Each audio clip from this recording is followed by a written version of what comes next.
Yeah, it's a good question. Why has the Wesleyan movement not engaged in the church planting endeavor in the North American context like historically it has? I mean, when you look back, 1795 to 1810 was the last time we saw what missiologists called a church planting movement on the soil that is the United States. It took place right where we are, in between Kentucky and Tennessee. 3,000 churches planted in 15 years, primarily by Baptists and Methodists. Fink and Stark wrote a whole book, The Churching of America, that deals some with that era. And Wesleyan Methodists were the leaders in this conversation, and competitive in a funny way with Baptists. And yet now what we've found is that over time is that in some ways Wesleyans, it's been told to me and reported to me, have lost some of their mojo. Now that's a technical missiological term, mojo. And maybe one of the reasons maybe is that those who are most successful in the last paradigm often have the most difficulty in the next.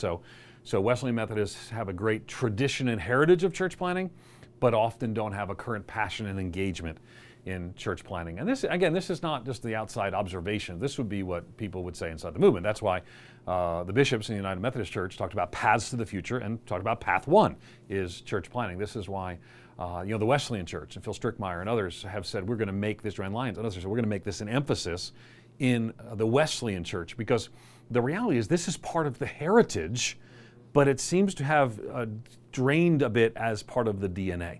And so the necessity of re-engaging in church planting, I think, is essential. And I think that we need Wesleyan Methodists back in the game of church planting. Right now, the hot church planting is being done by Reformed groups and by Pentecostal groups. Some denominations are jumping in and doing some pretty good job. But at the end of the day, what we are all often relying on is things we learned from Wesleyan Methodists back decades and even centuries before.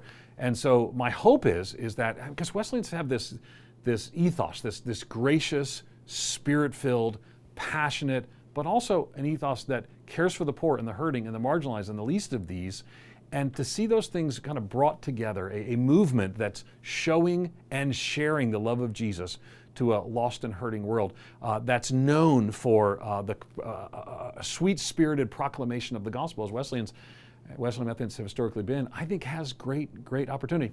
You might find it interesting. We did a research project on the perceptions of denominations, and we polled on Baptists and Mormons and Catholics, and I shouldn't call them all denominations, but different religious groups, and United Methodists. The highest polling was Methodists. Americans like Methodists. Wesley Methodists have an opportunity. They've got a lot of goodwill out there, but they just need more church planting, good church planting, to engage that goodwill for the cause of Christ, see men and women born again by the power of the gospel, and ultimately churches planted.